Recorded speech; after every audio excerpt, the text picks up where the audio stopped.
थोड़ी सी हम लोग लास्ट क्लास की वर्किंग को रिव्यू करते हैं। हम लोगों ने kinetic energy, gravitational potential energy की बेसिक वर्किंग्स और उनके प्रिंसिपल्स वगैरह को डिस्कस किया था। फॉर्मूलाज को हम लोगों ने डिस्कस किया था, M G H, half M V square वगैरह को। We did a long question for 7 mark, वो 6 मार्क्स अबाउट दी कन्वर्जन्स, जिसमें वो बंदा जो है जंप कर रहा होता है। हम लोगों ने एक एस्पेक्ट को डिस्कस किया था कि जब कोई ऑब्जेक्ट फ्री फॉल से गिर रहा होता है तो kinetic energy is being converted to gravitational potential energy. इस चीज में यहाँ पे एक पॉइंट यहाँ ऐड कीजिएगा कि इस फॉर्मूले की वर्किंग में मास रिक्वायर्ड नहीं होता। ये बहुत इंपॉर्टेंट बात है कि मास इज नॉट रिक्वायर्ड, क्योंकि जो है मास हमारे पास कैंसिल हो जाता है दोनों तरफ का। तो इस फॉर्मूले के लिए जब हम लोग ये फ्री फॉल में यूज कर रहे होते हैं तो मास की रिक्वायरमेंट नहीं है। मास is not required, it rather it cancels out. तो ये एक दो बार सवाल आया है जिसमें मास गिवन नहीं होता और जो है बच्चे उसमें कंफ्यूज हो जाते हैं। तो कंफ्यूज बिल्कुल भी नहीं होना, मास की रिक्वायरमेंट ही नहीं है तो उसमें क्या परेशान होगी। ठीक है, तो मैं इसका एक दिखा देता हूँ कि किस एतबार से क्वेश्चन आ रहा होता है, उससे आप लोगों को भी प्रैक्टिस हो जाएगी। एक दो क्वेश्चंस की वर्किंग को देखते हैं, then will move back to the content, और फिर उसके बाद पासवर्ड्स की तरफ वापसी आएंगे। अच्छा,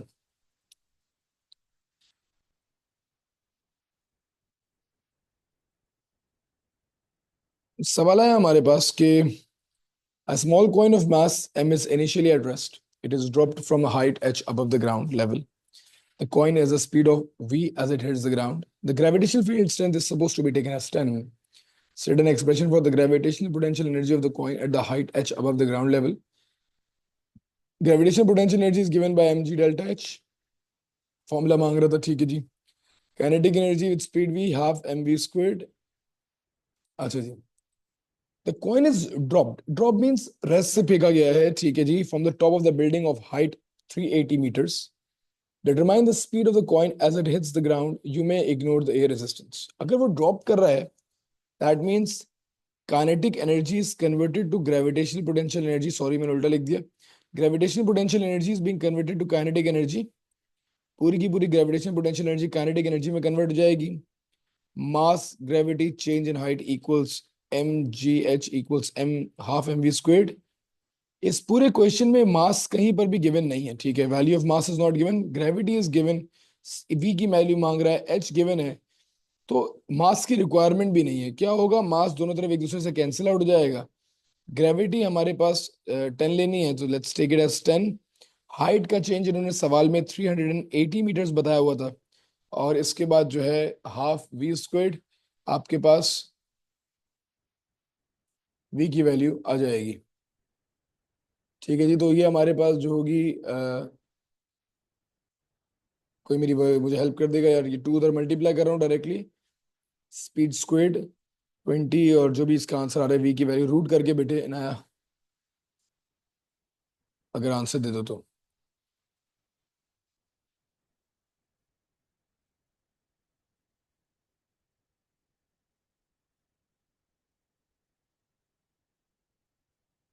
नया मेरे बेटा 87.17। ये रूट के पकड़ने के बाद बताइए बच्चे। हाँ बिल्कुल ऐसे ही हो सकता है, ठीक है। 87.17, तो 87 मीटर्स पर सेकेंड है यार। कोई और एक्नॉलेज कर दीजिएगा, ठीक है। When air resistance is negligible, the heavier coin hits the ground with the same speed as the lighter coin. When they are both dropped from the same height, explain why. Remember the fact हम लोगों ने free fall में पढ़ा था, that free fall is basically affected by air resistance. क्योंकि जब air resistance negligible है तो gravity is acting is same, so gravity same act कर रही है, या acceleration due to gravity is same for both of them. Acceleration due to gravity is same, hence they will fall at the same time. याद रखिएगा, we discuss a video जिसमें हम लोगों ने एक बहुत बड़ी सी मेटल बॉल को एक फेदर के साथ जो है फॉल किया था, और दोनों एक साथ गिरे थे एग्जैक्टली द सेम पॉइंट। क्यों? क्योंकि यार जब एयर रेजिस्टेंस नेग्लिजिबल होती है, there is no speed to actually, जैसे कहते हैं, रेजिस्ट द मोशन, उसकी वजह से they all fall at the same time, ठीक है। The air resistance acts, coins of different matters do not hit the ground at the same speed when they are dropped from the same height. Explain why. याद रखिएगा, जब air resistance act करती है तो lighter objects पे air resistance ज्यादा act करती है। तो जो भी ऑब्जेक्ट का मास कम होगा, जिस भी ऑब्जेक्ट का मास कम होगा, उस पे एयर रेजिस्टेंस जो है ज्यादा लगेगी, जिसकी वजह से उसकी रिजल्टेंट फोर्स रिलेटिवली कम होगी और they would hit the ground late. ठीक है।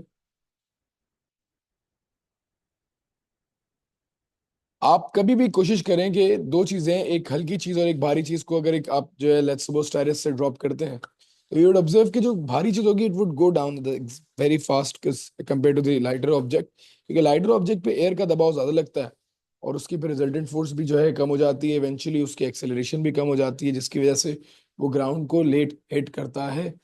जनरली ये इसका आंसर होता है। ठीक है जी। और ये मैंने आपको ये बात डिस्कस कर ली कि मासेस कैंसिल आउट होते हैं। आज के टॉपिक को थोड़ा सा आगे बढ़ाते हुए चलेंगे। बॉल रीबाउंडिंग हम लोगों ने लास्ट टाइम डिस्कस कर दिया था, कुछ चीजें दो थोड़ी देख लेते हैं। The first one is going to be energy converted in the power supply in circuit. याद रखिएगा, एक एल्केलाइन बैटरी जो आप लोग टोशिबा के सेल या दीगर सेल्स यूज करते हैं, उनके अंदर there is chemical potential energy stored, and that chemical potential energy is rather converted to light energy और हीट एनर्जी। अगर लैंप है, तो अगर फिलामेंट लैंप है तो वो हीट एंड लाइट में कन्वर्ट होता है, and chemical energy is converted to heat and light energy. Various cars की एरोप्लेन्स की, किसी भी ऐसी चीज की बात कर रहा हूँ, कार, एरोप्लेन, मोटरसाइकिल, तो इंजन वगैरह के अंदर भी जो है केमिकल एनर्जी होती है। तो एक इंजन में भी हमेशा केमिकल एनर्जी जो होती है इट्स कन्वर्टेड। ठीक है। केमिकल एनर्जी कन्वर्ट होगी बेटा किस में? काइनेटिक एनर्जी में। और अगर साथ हाइट भी गेन हो रही है, फॉर एग्जांपल मैं कहता हूँ a car is going up या bike is going up the hill and getting faster as well, तो chemical energy will be converted to kinetic energy and gravitational potential energy। और अगर मैं इसका केस भी यहाँ बना दूं तो ये भी लिख लीजिएगा, car slash bike speeding up the हिल।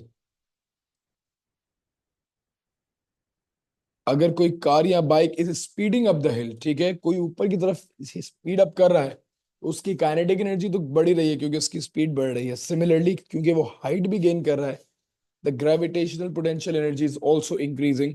तो ये हमारे पास इसका केस हो जाएगा। मूविंग ऑन फर्दर, जो सोलर पैनल्स होते हैं they convert light energy and to electrical energy. Light और हीट एनर्जी को इलेक्ट्रिकल में कन्वर्ट कर रहे होते हैं। वेयर एज जो हाइड्रो इलेक्ट्रिक पावर्स होते हैं, जो आपके एच डैम्स होते हैं, they're basically converting gravitational potential energy to kinetic, and then kinetic energy is being converted to electrical energy। ये चंद हमारे पास कन्वर्जन्स हैं जो आप लोगों के लिए रिक्वायर्ड है क्वेश्चन में भी और सिलेबस में भी। अब एक दो बहुत अच्छे अच्छे क्वेश्चन मैं डिस्कस करने लगा हूँ। ठीक है। वेरी इंपॉर्टेंट एज वेल, आप लोगों को बहुत हेल्प भी करेंगे। इन क्वेश्चंस की वर्किंग को देखिएगा, जिस पॉइंट पे आपको लगे कि यार ये कंफ्यूजिंग होता जा रहा है तो मुझे वहीं पे रोक दीजिएगा। ठीक है। पावर की वर्किंग मैंने अभी नहीं पढ़ाई तो मैं पावर को डिस्कस नहीं कर रहा। मैं फिलहाल उनके आगे पीछे के क्वेश्चंस को डिस्कस कर रहा हूँ, फिर हम बात को आगे बढ़ाएंगे। I would need 1 or 2 more classes for work energy power. अच्छा टॉपिक है, इसके कुछ चेंजेस भी हैं सिलेबस में, उनको भी डिस्कस करना है, उनके क्वेश्चंस भी देखने हैं। Figure 3.1 shows a descent of a skydiver from the stationary balloon। ठीक है जी।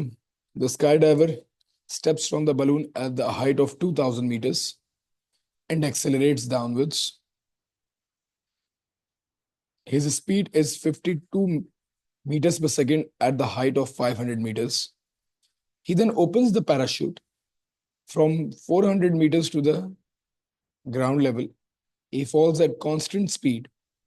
The total mass of the skydiver and the equipment is 92 kilograms. Calculate for the skydiver the loss in gravitational potential energy as he falls from 2000 to 500। तो loss of gravitational potential energy का जो formula हम लोगों ने पढ़ा था, that is mg delta H. Mass is 92, gravity is 9.8, height का change जो है 2000 से 500 तक आ गया, तो द टोटल चेंज ऑफ 1500। तो अगर आप लोग कोई अपने सर्च भी करना चाहता है, मैं भी कर लेता हूँ, 92 टाइम्स 9.8 टाइम्स 1500 करेंगे, your value will be 1.35 10 to the power of 6। 1.35 10 raised to the power 6 joules is basically the energy converted, जो उसकी gravitational potential की एनर्जी कन्वर्ट हुई होगी in other forms। The kinetic energy has the height of 500 meters per second। The kinetic energy at the height of 500 meters, his speed is given, that is 52 meters per second. Guys, stay with me. इसकी speed 52 meters per second दी हुई है. According to the formula, kinetic energy equals half mv squared. Mass of the object is 92. Speed is given, that's 52. और इसका square करेंगे 1/2 times 92 times 52 squared. आपकी जो value आएगी that is going to be 1 2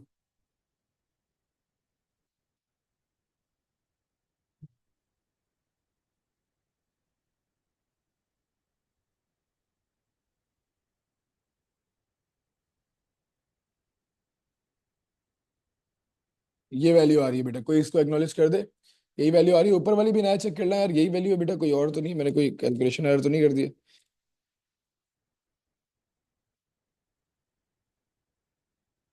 1.3. ठीक है, ये बिल्कुल सही है. एंड 1/2.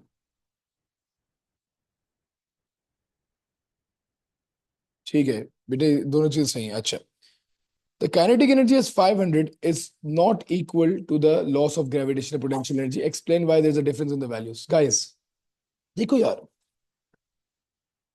इस बात को वैसे तो बड़ी अच्छी लगती है कि जब हम लोगों ने ओपन किया, नीचे गिरा, काइनेटिक एनर्जी ग्रेविटेशनल पोटेंशियल के बराबर हो गई.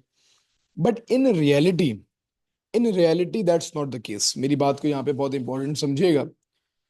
ये जो एस्पेक्ट है विदाउट एयर रेजिस्टेंस का है. विदाउट एयर रेजिस्टेंस का मतलब क्या है कि विदाउट एयर का मतलब है कि कोई एनर्जी लॉसेस नहीं होंगे. सारी की सारी ग्रेविटेशनल पोटेंशियल एनर्जी कन्वर्ट हो जाएगी काइनेटिक एनर्जी में.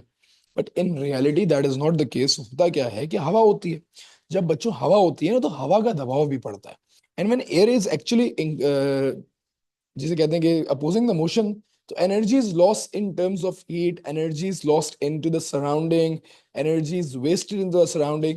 And whenever this comes के explain why there is a difference in the values, तो आप इसका answer, you just write the answer as energy is lost in terms of heat in the surrounding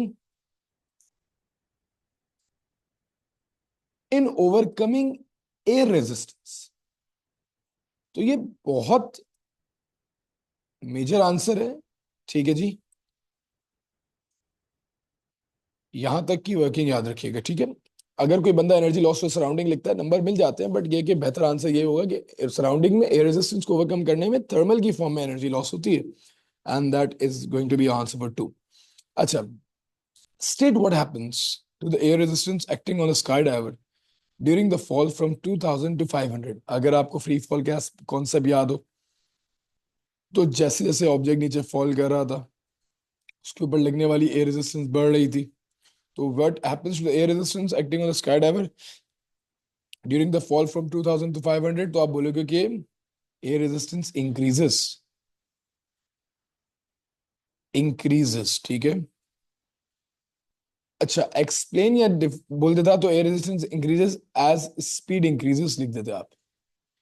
ठीक है, तो अगर ये वाली अभी फिलहाल इसकी रिक्वायरमेंट नहीं. अभी व्हाट हैपेंस पूछ रहा है, स्टेटमेंट मांग रहा है. बट अगर एक्सप्लेन कर देता एक नंबर के लिए, तो आप एज स्पीड इंक्रीजेस की टर्म इसमें ऐड कर देते. The value of the air resistance during the fall from 400 meters to the ground. अच्छा, कितनी मजेदार बात पूछ रहा है. हमने कोई एयर रेजिस्टेंस का डायरेक्ट फॉर्मूला नहीं पढ़ा, बट यहाँ पे क्या कहानी चल रही है, यहाँ पे जो है कांस्टेंट स्पीड है. इसका मतलब क्या है कि ऑब्जेक्ट ने टर्मिनल वेलोसिटी रीच करी है. ऑब्जेक्ट ने टर्मिनल वेलोसिटी रीच करी है. और टर्मिनल वेलोसिटी का मतलब क्या है कि इस पॉइंट पे weight will be equal to the air resistance, and basically it's asking air resistance, but what you are required to calculate is basically the weight. क्योंकि the hint that's given is कि air resistance की बात नहीं, they were saying, what they're saying is कि भाई वो constant speed reach करेगा. जब भी कोई चीज constant speed reach कर जाती है, तो what they're giving you a hint is that they it actually reaches its terminal velocity. and terminal velocity is only possible when weight of the object is equal to the air resistance acting on it. तो इस situation में जब वो air resistance का magnitude मांग रहा है, what you are actually required to calculate is the weight of the object, क्योंकि weight is equal to the air resistance at that point. कोई डायरेक्ट फॉर्मूला नहीं है एयर रेजिस्टेंस का, कुछ भी नहीं है. एक ग्राफ हम लोगों ने पढ़ा था, उस वर्किंग को जो है तकरीबन तकरीबन यूज करते हुए हम ये वैल्यू निकाल लें.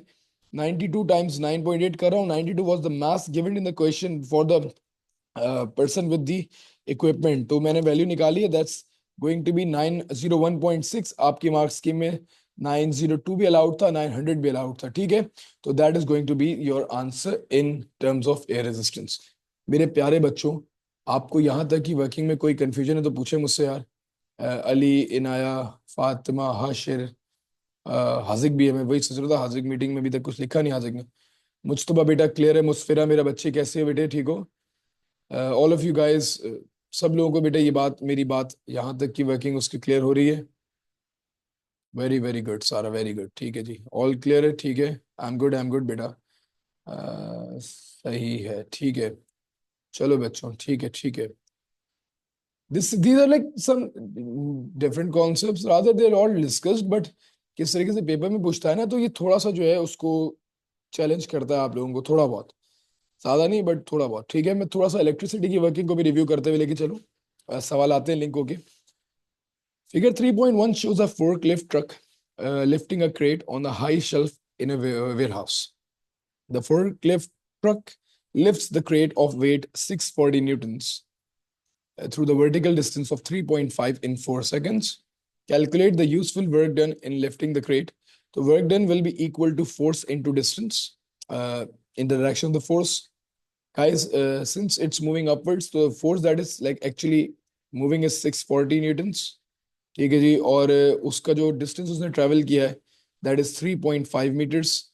आप इसको मल्टीप्लाई कर लोगे 640 times by 3.5, you get the value that is going to be 2240 joules. ये दो है, वेरी गुड, शाबाश. ये हमारे पास जो है आ जाएगी. अहमद बेटे कौन सी बेटा, मैं डिस्कस करता हूँ. अहमद मुझे 2 मिनट दे, मैंने शुरू कर दिया, मैं थोड़ा सा आप लेट हो गए. अच्छा जी. The motor drives the mechanism to lift a crate. The current in the motor is 25 amperes. The motor is connected to a 25 volts battery. Energy for 4 seconds. There was a formula we did in electricity that E was equal to VIT. Energy was equal to voltage times the current times the time. मेरे प्यारे बच्चों, voltage is 75 volts. Current over here is given as 25 amperes and the time is 4 seconds. So 75 को once you multiply it by 25 and then you then again times it by 4, you would get the energy as 7500 joules. ये आपके पास electricity के concept भी link होते हैं इसमें. ठीक है, वेलकम बैक टू दिस. मैं एफिशिएंसी वगैरह करा दूं थोड़ा सा, इसको जो है फिर वापसी कंप्लीट करते हैं. ठीक है, एक इसके और एस्पेक्ट को कंसिडर कर लेते हैं. ठीक है, ये अच्छा क्वेश्चन है. इसके बाद फिर will come back to the lecture. अच्छा. A child toy launches a model parachute of mass 0.40 kilograms.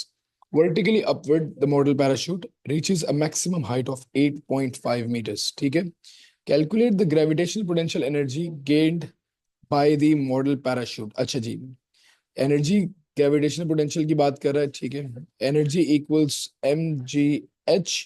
मास हमारे पास जो है दैट्स 0.4. ग्रेविटी जो है हमारे पास 9.8 आ जाएगी. Height is 8.5 metres. बेटा कोई इसको मल्टीप्लाई करके वैल्यू बताना.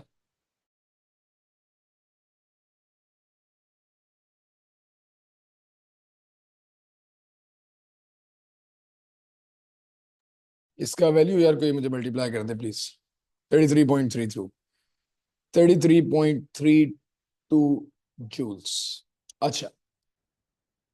The minimum possible speed with which the model parachute was launched. अच्छा, मिनिमम पॉसिबल स्पीड का मतलब है वो स्पीड, ऐसी स्पीड जिसपे ये हो पा सकता, पॉसिबल हो सकता जब एयर, इसका मतलब होता है कि एयर रेजिस्टेंस नेग्लेबल होती तो मिनिमम पॉसिबल स्पीड क्या चाहिए होती, क्योंकि लाजमी सी बात है एयर रेजिस्टेंस की वजह से उससे ज्यादा ही चाहिए होगी ना. तो वो ये वाली स्पीड मांग रहा है. तो वो जब भी पूछे कि मिनिमम पॉसिबल स्पीड की बात करे तो आप बेसिकली समझ लो कि kinetic energy will be converted to gravitational potential energy. तो तो आपके पास आप already half M V square की वैल्यू निकाल चुके, दैट इज 33.3, जो कि ग्रेविटेशन पोटेंशियल एनर्जी की वैल्यू निकाल चुके, दैट इज 33.32। आप जस्ट इसको इक्वेट कर दोगे हाफ एम वी स्क्वेयर से, mass again just plug in the values from the top, that is 0.40। Speed निकालनी है, आई एम क्वाइट श्योर कि इसको कैलकुलेट करके आप लोग स्पीड्स की वैल्यू निकाल सकते हैं। ठीक है जी।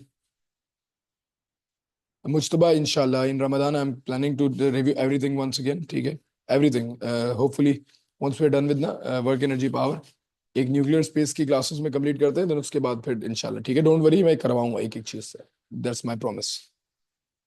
इन practice the launch speed must be greater than value calculated in A2, explain why, because वही वाली बात, since there is a resistance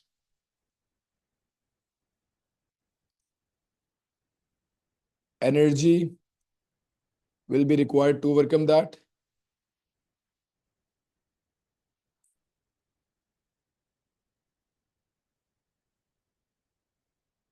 Hence, more initial kinetic energy and speed will be required. लाजमी सी बात है यार, सिर्फ अर्थ की ग्रेविटी थोड़ी है, एयर रेजिस्टेंस भी तो है।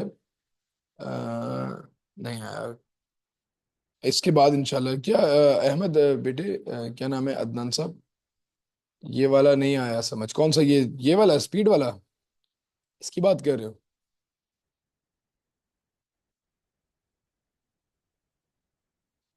शहजादे, यस, अच्छा देख लीजिएगा बेटे, फॉर एग्जाम्पल दिस एनीथिंग, ठीक है, and you are throwing it at the top, तो एक चीज है उसको ऊपर फेंक रही है, ऊपर जाके kinetic energy will B zero and gravitation potential energy will B maximum.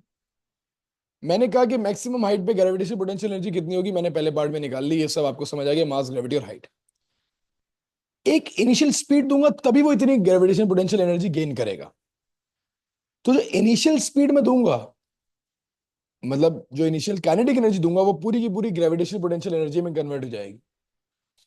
तो अहमद भाई, ये अदनान साहब, जब इनिशियल जो काइनेटिक एनर्जी में दूंगा, that will be converted to electric gravitation potential energy, और ये पूरी की पूरी कन्वर्ट हो जाएगी, एंड उस वो मिनिमम पॉसिबल स्पीड कहलाती है जिसपे ये चीज रीच हो सके, कंसिडरिंग कि कोई एनर्जी लॉस ही नहीं हुई। ठीक है, तो मैंने कहा कि यार अगर मैं एक ऑब्जेक्ट को यहां से ऊपर की तरफ जो है फेंकता हूं, तो the kinetic energy that I give will all be converted to gravitational potential energy. मैंने इसी एस्पेक्ट को कन्वर्ट किया, kinetic energy will be converted to gravitational potential energy, minimum possible speed निकालने के लिए। 33.32 मेरी ग्रेविटेशन पोटेंशियल एनर्जी थी, that I calculated in the first part.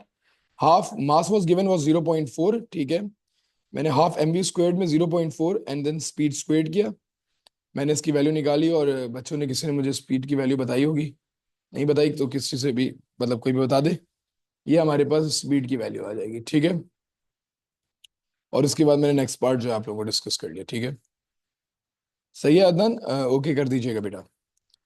As the model parachute returns to the ground, it loses gravitational potential energy. Explain what happens to this energy as the model parachute falls through the air at the constant speed. भाई gravitational potential energy जो है convert होगी heat में, और heat में क्यों? Because of friction due to air resistance. For a parachute और a parachutist that's going down, लहरते हुए, तो उसकी जो ग्रेविटेशनल पोटेंशियल एनर्जी है वो रादर गेन तो नहीं होती। अच्छा, अब बच्चे बोलेंगे सर स्पीड से तो आ रहा है, देखो भाई अब मेरी बात को समझो, काइनेटिक एनर्जी उसकी कांस्टेंट है, बढ़ नहीं रही, एक्सेलरेट नहीं हो रहा, तो ग्रेविटेशन पोटेंशियल एनर्जी काइनेटिक में कन्वर्ट नहीं हो रही, वो अपनी कांस्टेंट काइनेटिक एनर्जी में आ रहा है। तो जो बाकी ग्रेविटेशनल पोटेंशियल एनर्जी कन्वर्ट हो रही है ना, वो उसमें कन्वर्ट हो रही है कि वो उस एयर रेजिस्टेंस की वजह से लगने वाली फ्रिक्शन में हीट की टर्म्स में लॉस हो जाती है जब पैराशूट मूव हो रहा होता है। ठीक है, अब बच्चे बहुत ज्यादा, ये ए लेवल्स में भी बहुत कॉन्सेप्ट यूज होता है, याद रखिएगा, अगर एक चीज इज फॉलोइंग ना, इनिशियली वो रेस्ट पे थी, यहाँ पे आके उसकी स्पीड कांस्टेंट हो गई, तो अब जितनी ग्रेविटेशन पोटेंशियल एनर्जी काइनेटिक में कन्वर्ट होनी थी वो हो चुकी है, अब वो और कन्वर्ट नहीं हो रही काइनेटिक में, अब वो आराम आराम से जो है काइनेटिक एनर्जी कांस्टेंट है। अब जो और जितनी ग्रेविटेशन कर कन्वर्ट काइनेटिक उतनी गेन हो चुकी है। अब उसके बाद जो अब हाइट कम हो रही है, अब जो ग्रेविटेशन पोटेंशियल एनर्जी लॉस हो रही है वो सिर्फ और सिर्फ उस एयर रेजिस्टेंस की फ्रिक्शन को ओवरकम करने में लग रही है। उसका काइनेटिक एनर्जी से कोई ताल्लुक नहीं है।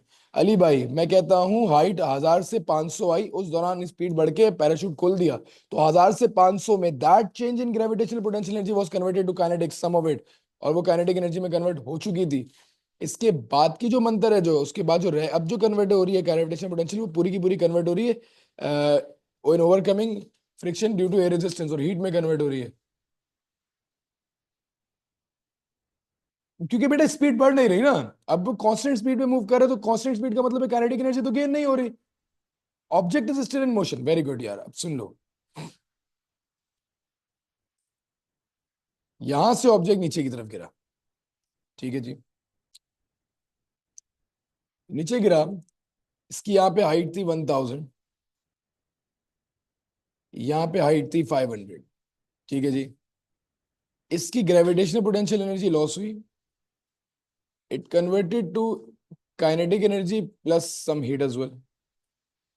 यहां पे अब इसकी इस पॉइंट से आगे इसकी स्पीड कांस्टेंट है, तो जो यहां एनर्जी कन्वर्ट होके काइनेटिक में कन्वर्ट हो गई थी, उसकी वजह से वो स्पीड गेन हो चुकी है। अब ना स्पीड बढ़ रही ना स्पीड कम हो रही। काइनेटिक एनर्जी जितनी थी अब वो है, that is energy stored in it, ठीक है, जब तक कोई चीज उसे रोके नहीं। अब उस स्पीड को कांस्टेंट रखने के लिए, हालांकि अगर वो एनर्जी का ग्रेविटेशन पोटेंशियल कहां जा रही है, वो स्पीड को कांस्टेंट रखने के लिए वो ग्रेविटेशन पोटेंशियल एनर्जी सारी फ्रिक्शन को ओवरकम कर रही है हीट में। तो ये वाला जो है हमारे पास जो है कॉन्सेप्ट इस तरीके से लग जाएगा, ठीक है जी। अली भाई बात समझ आ रही है? बेटा आएगा, मत थोड़ी देर सबर करो, आएगा आएगा, फिक्र नहीं करो।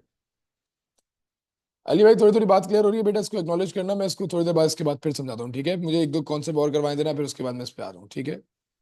अच्छा, अब बेटा पहले ना मैंने पावर का कॉन्सेप्ट कंप्लीट करना था, ठीक है, फिर हम इसके सवालात पे मूव करेंगे कुछ और। पावर और एफिशिएंसी दो कॉन्सेप्ट में डिस्कस कर लूँ। नहीं नहीं, ऐसा नहीं होता बेटा, हो सकता है शुरू में हो जाए, हो सकता है बाद में हो जाए। जिस पॉइंट पे स्पीड कांस्टेंट हो जाएगी, वहां पे फिर ग्रेविटेशनल पोटेंशियल अदर फॉर्म में कन्वर्ट होगी, काइनेटिक में कन्वर्ट नहीं होगी, ठीक है। अब थोड़ी देर मुझे पावर को कंप्लीट करना ना, आई कम बैक टू दैट, तुम्हारे वाले कॉन्सेप्ट पे भी आता हूँ, ठीक है। आई क्लियर इट, मुझे 10 मिनट दें, टाइम थोड़ा सा शॉर्ट है। अच्छा, जब पावर की बात करते हैं मेरे बच्चों, तो power is basically rate of change of work done या फिर rate of change of energy, ठीक है। Power in general energy over time या वर्क डन ओवर टाइम होता है। कितना टाइम लगेगा एनर्जी को कन्वर्ट करने में, that is basically power. Energy over time या फिर work done over time, that is power. कि भाई अब मैं मिसाल देता हूं,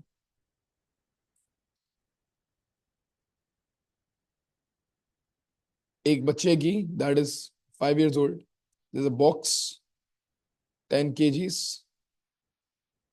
and then there comes Supergirl, again there's a box of 10 kilograms, यहां तक लेके आना है बॉक्स को। इस बच्चे को 79 सेकेंड्स लग गए, ठीक है, 80 कर लेते, 80 सेकेंड्स लग गए इस बॉक्स को यहां से यहां लाने में। For Supergirl she took 2 seconds। Superman बहुत स्टीरियोटाइप हो जाता है, सुपरगर्ल कर देते हैं, ठीक है। अब ये जो बॉक्स है ना, इसको यहां से यहां ले जाने के लिए जो एनर्जी चाहिए अहमद भाई, दैट इज 360 जूल्स। इस काम को सरंजाम देने के लिए जो एनर्जी चाहिए ना, वो 360 जूल्स है। सुपर गर्ल भी वही लगाएगी, ये बच्चा भी वही लगाएगा, ठीक है, सेम एनर्जी रिक्वायर्ड है। फर्क क्या है कि इसको वो एनर्जी लगाने में बहुत ज्यादा टाइम लगा। तो पावर क्या होती है? Energy converted per unit time. अगर उस एनर्जी को देने में कम टाइम लगता है तो वो चीज ज्यादा पावरफुल है, और अगर वही काम करने में ज्यादा टाइम लगता है एनर्जी, वो चीज कम पावरफुल है। तो टाइम जिस काम को करने में कम लगता है that is more powerful. Coming back to what I am just saying, गाड़ी की मिसाल लेते हैं। बोलते हैं हॉर्स पावर होती है गाड़ी की। Let's take example of a Ferrari and a Mehran. Ferrari 0 to 100 100 metre per second में, मान लेते हैं फरारी और मेहरान की मासेस तकरीबन same, very similar masses, same mass की गाड़ी बने। फरारी को 0 से 100 metre per second, 100 metre per second में, क्योंकि मासेस सेम है, दोनों की काइनेटिक एनर्जीज भी सेम होंगी। फरारी को 0 से 100 पहुंचने में 2 सेकंड लगे। तो फरारी का इंजन पावरफुल है, वो उतनी एनर्जी पहुंचने के लिए, उतनी एनर्जी कन्वर्ट कराने में बहुत कम टाइम लेता है। शारे फैसल में मेहरान भी 100 तक पहुंची, पर उसको 20 सेकंड लगे। तो मेहरान को क्योंकि टाइम ज्यादा लगा, तो उसकी पावर क्या थी, कम थी। ऑल्दो दोनों 100 मीटर पर सेकंड की स्पीड पे सिमिलर काइनेटिक एनर्जी रखती हैं, but Ferrari is more powerful क्योंकि उसने कम टाइम में स्पीड 100 तक पहुंचाई। और जो है वेराज मेहरान इज लेस पावरफुल क्योंकि उसको ज्यादा टाइम लगा सिमिलर स्पीड गेन करने के लिए। तो what is power? Power in general is rate of change of energy या rate of change of work done. इसके दोनों फॉर्मूले हैं, या तो वर्क डन अपॉन टाइम आता है, या फिर एनर्जी ओवर टाइम। ये दो फॉर्मूलेज पावर के लिए यूज हो रहे होते हैं। मैं उम्मीद करता हूं ये बात क्लियर हो गई होगी। पावर का जो यूनिट है that is watt, and measured in joules per second, या फिर वॉट्स में मेजर की जाती है। ठीक है जी। For a particular work, yes, basically the same thing. For a particular work, very good question that Hazik asked. Hazik बेटा, ये क्रेन है ना, बच्चे इस क्रेन का वेट सेम है, इस क्रेन का डिस्टेंस भी सेम है। अगर ये क्रेन इसी चीज को ऊपर ले जाती 2 सेकंड में, क्या इधर कहीं सेकंड का कोई काम था? डिस्टेंस और वेट तो सेम था, आपका वर्क डन सेम आता। यहीं पे कोई और क्रेन इसको आधे सेकंड में ले जाती, तब भी वर्क डन क्या आता, सेम आता। यहीं कोई क्रेन इसको 20 सेकंड में लेके जाती, क्या वर्क डन के आंसर पे कोई फर्क आता? नहीं। आप बोलते सर या वेट टाइम्स द डिस्टेंस करते। तो वर्क डन बेस से फॉर पर्टिकुलर चीजें कभी चेंज नहीं होती। ठीक है, ठीक है मेरे बेटे, बात समझ पा रहे हो? हाजिर बेटे, काम की एनर्जी या वर्क डन रिक्वायरमेंट चेंज नहीं होती, हाँ पावर चेंज हो सकती है। ठीक है, I hope that make sense. हाजिर बेहतर तौर पे समझ आ गई होगी ये बात। एक्नॉलेजमेंट, एक्नॉलेजमेंट जल्दी से, शाबाश, वेरी गुड। पहले इसी पार्ट को, एफिशिएंसी पे तो अभी आया नहीं हूँ मैं। पहले एक आध दो सवाल, पहले मैं एक सवाल मेरे पास उसमें बहुत अच्छा है, ठीक है, नोट्स में बहुत अच्छा है। तो अच्छा जी,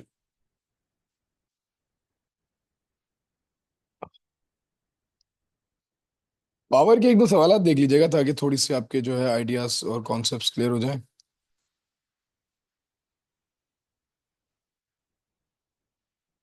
एफिशिएंसी के बाद देख लेते हैं, ठीक है, एफिशिएंसी के कॉन्सेप्ट के बाद ही देख लेते हैं एफिशिएंसी क्या होती है भाई। लास्ट कॉन्सेप्ट है आज का, फिर इसके बाद मैं इसके सवाल साथ ही कराता हूँ। एफिशिएंसी इज बेसिकली कितने परसेंट इनपुट और आउटपुट एनर्जी में अंतर है, या फिर मैं ये कह लूँ कि भाई let's say it is useful energy output upon total energy input times 100। For example, एक मशीन बिजली से चलती है and it takes 100 joules of energy as input, 100 joules of electrical energy वो लेती है।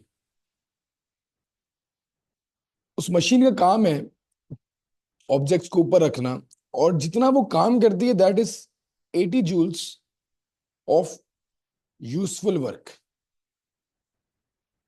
इसको देख के मैं वैसे ही बता सकता हूं कि यार ये मशीन 80% एफिशिएंट है, मतलब जो इनपुट एनर्जी वो खा रही है उसकी जगह वो जो काम का काम कर रही है, जो हमारे काम का है, दैट इज 80%। तो इसका एक फॉर्मूला बनता है दैट इज यूजफुल एनर्जी, ये पावर की टर्म्स में लिखा जाता है। आउटपुट क्यों लिख रहा हूं, लिखा हुआ है तो। इसका एक फॉर्मूला बनता है useful energy output, that is going to be 80 over here divided by total energy input times by 100।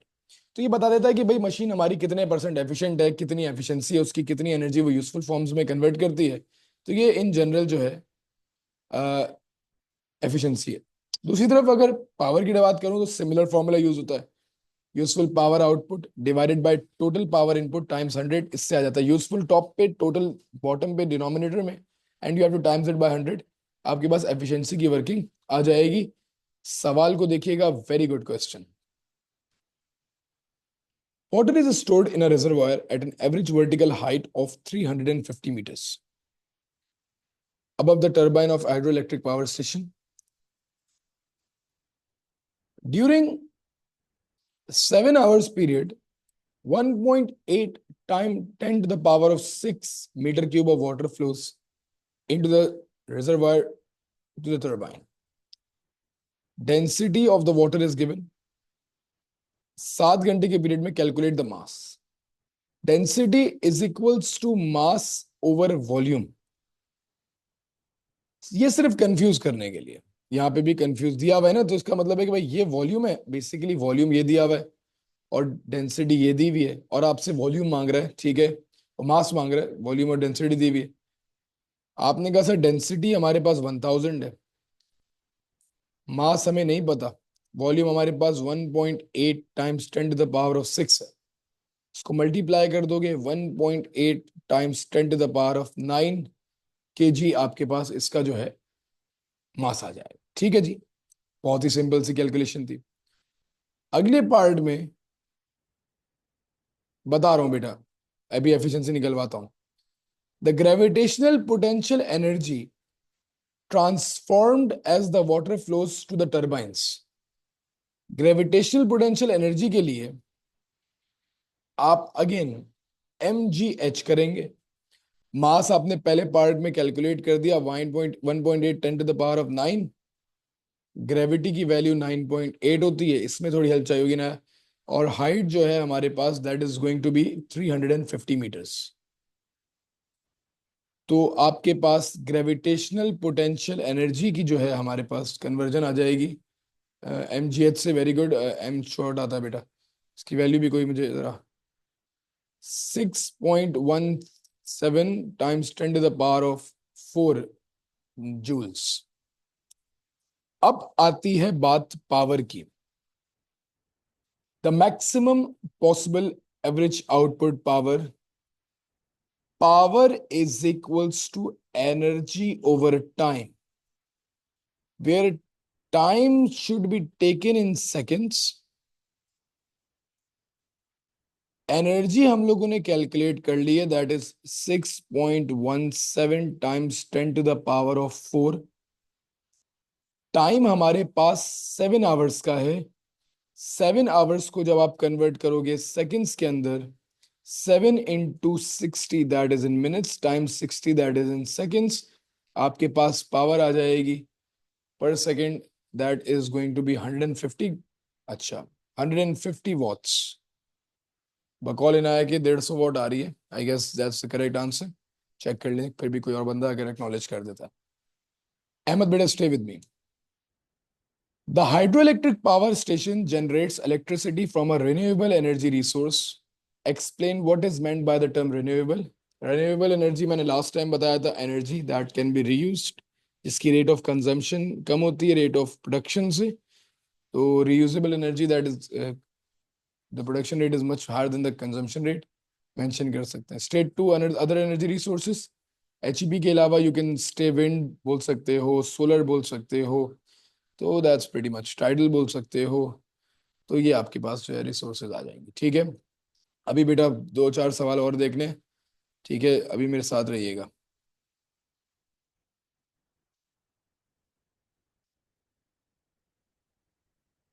बहुत अच्छे अच्छे सवाल हैं. ठीक है, इसको देखें सबसे पहले तो.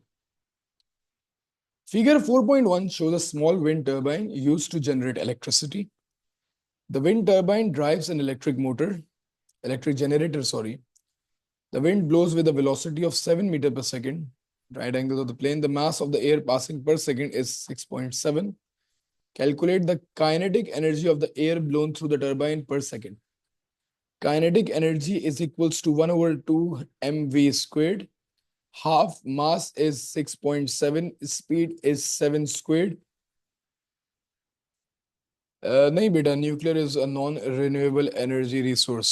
ठीक है, नॉन रिन्यूएबल एनर्जी मेरी भी एक मिसकंसेप्शन थी एक टाइम में. नॉन रिन्यूएबल एनर्जी रिसोर्स है. ठीक है, मैंने रिन्यूएबल तो नहीं लिखी हुई. Nuclear is non renewable. ठीक है, लिखी हुई है नॉन रिन्यूएबल में लिखी हुई. ठीक है, रिन्यूएबल नहीं होती, नॉन रिन्यूएबल होती है. ठीक है, kinetic energy is 64.15 joules. Only 8% of this energy is converted to electrical energy. Keep this thing in mind कि उसने क्या बोला है कि 8% मेरी मशीन की एफिशिएंसी है. अच्छा जी. Efficiency is equal to useful energy output over total energy input multiplied by 100. मांग रहा पावर है, आता हूं उस पे. हमारी एफिशिएंसी 8% बताई हुई है, ठीक है जी. आउटपुट एनर्जी मुझे नहीं पता. टोटल एनर्जी इनपुट अभी हम लोगों ने निकाली जो काइनेटिक की फॉर्म से हो रही है, दैट इज 164.15. मैं बोलता हूँ पंखा चल रहा है, उसमें इतनी काइनेटिक एनर्जी गेन आ रही है, उसमें से 8% बिजली में कन्वर्ट हो रही है. तो काइनेटिक एनर्जी इनपुट है टोटल. 8% मशीन की एफिशिएंसी है. जब आप इसको मल्टीप्लाई करोगे 8 times 164.15 and then you divided by 100, आपके पास कन्वर्जन आ जाएगी यूजफुल एनर्जी की, that is going to be 13.13. ये हमारे पास यूजफुल एनर्जी आई है, ठीक है, आउटपुट. हमसे सवाल में इक्वल टू कब किया भाई? इक्वल टू तो बेटे नहीं किया मैंने. एफिशिएंसी में टोटल एनर्जी इनपुट तो काइनेटिक थी, आउटपुट इलेक्ट्रिकल थी जो 8% थी, मल्टीप्लाई बाय 100. बेटा मल्टीप्लाई करके हाफ मास दिया हुआ था 6.7, स्पीड दी हुई थी 7, तीनों को मल्टीप्लाई कर दिया हाफ mv स्क्वायर से, काइनेटिक एनर्जी निकाल ली.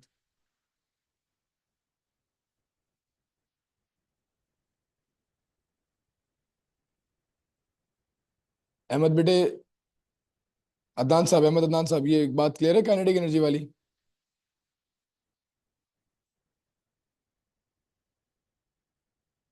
ओके. एनर्जी आ गई है, यूजफुल एनर्जी आउटपुट. अच्छा जी. बेटे अब वो क्या कह रहा है, सवाल ही पढ़ लो ना. The wind turbine drives electric generator. The wind blowed with velocity, ठीक है, the mass of the passing wind is this. तो विंड टर्बाइन की मदद से इलेक्ट्रिसिटी जनरेटर चलता है.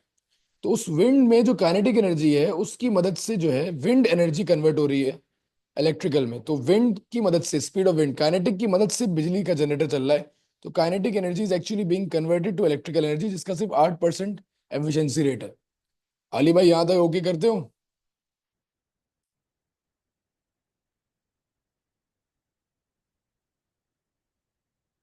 अली भाई बात समझ आ गई? ओके हो गया, चलो गुड है. अब बेटा पावर मांग रहे हैं. Power is equal to energy divided by time, ठीक है. एनर्जी हमारे पास 13.13 आ गई थी. टाइम जो है हमारे पास गिवन है सवाल में पर सेकंड, तो 1 सेकंड की बात ही कर रहा है, तो divide by 1, that again that is going to be the power. बस आंसर वॉट में लिखना है, ठीक है. ये मैं इस पे आता हूँ बाद में. तो ये इन जनरल क्वेश्चंस थे, ठीक है. जिसको थोड़ा कंफ्यूजन हो रही है, keep one thing in mind. Ahmad बेटा, जब ये चैप्टर कंप्लीट कर लोगे ना,